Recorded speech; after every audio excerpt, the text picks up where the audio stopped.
என்னோடய சேனல் பார்க்குற எல்லாத்துக்குமே பெரிய ஹாய். நான் தான் உங்கள் ரயா.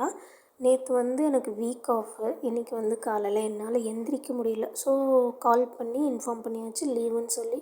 வீட்லேயும் கொஞ்சம் வேலையெல்லாம் பெண்டிங் இருந்துச்சு. அந்த வேலையும் நான் பார்த்துக்கிட்டே என்னை பற்றியும் உங்ககிட்ட சொல்லிடுறேன். நான் பார்த்தீங்கன்னா என் பேர் ரயா. நான் பிஎஸ்சி ஐடி முடிச்சிருக்கேன்.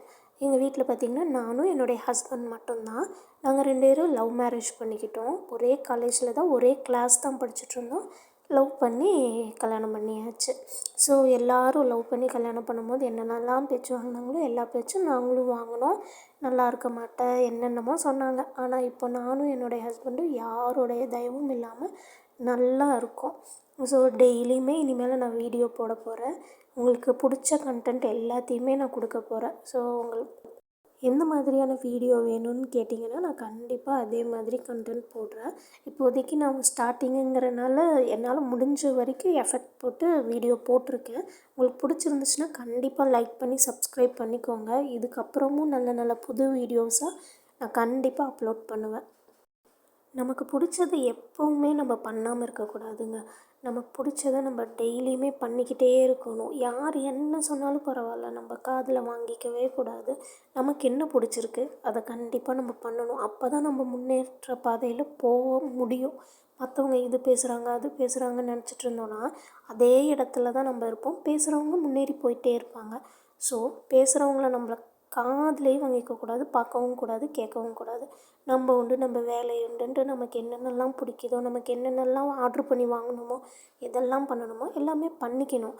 பண்ணுற வயசில் பண்ணிக்கணும். இப்போ ஒரு குழந்தைக்கு ஐஸ்கிரீம் பிடிக்குதுன்னு வச்சுக்கோங்க.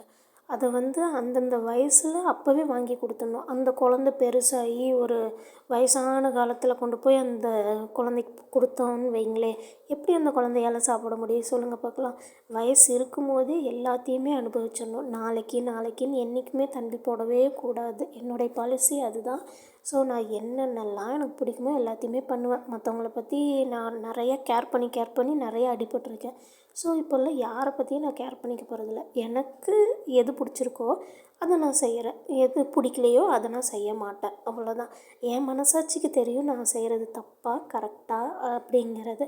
மற்றவங்களுக்கும் அதே தான் நான் சொல்ல வரேன். உங்களுக்கு எது பிடிச்சிருக்கோ அதை கண்டிப்பாக செய்யுங்க. செய்யாமல் இருக்காதீங்க.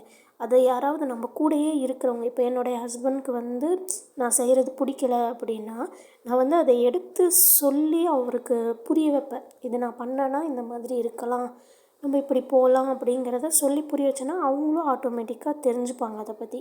இல்லை நம்ம அவங்களுக்கு எதுவுமே சொல்லாமல் நான் இதை தான் பண்ணுவேன் அப்படிங்கிற மாதிரி நம்ம போகும்போது தான் நம்ம குடும்பத்துக்குள்ளே நிறைய பிரச்சனை எல்லாமே வரும்.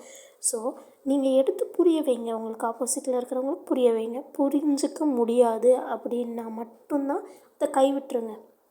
நம்ம அவ்வளோ ஸ்ட்ரகிள் பண்ணி புரிய வைக்கணும்னு அவசியமே கிடையாது. அவங்களோட லைஃப்பை நீங்கள் சந்தோஷமாக வாழ பாருங்கள். ஒவ்வொரு நொடியுமே திரும்பி வராது. நம்ம என்ன பண்ணாலுமே திரும்பி வராது.